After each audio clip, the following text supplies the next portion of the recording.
Good morning, everybody. I'm out here doing an inspection in Smyrna, and I've seen a lot of this lately, so I just wanted to make a quick video about it for you guys. If you got a roof, you want to do as much as you can to keep the tree limbs off your roof.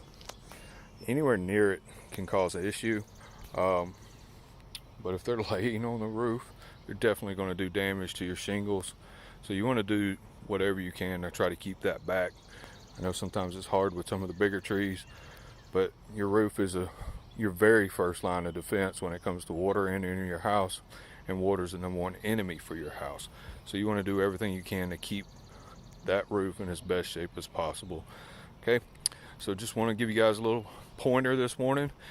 We see it at least once a day, several times a week. So you guys be blessed. Take care.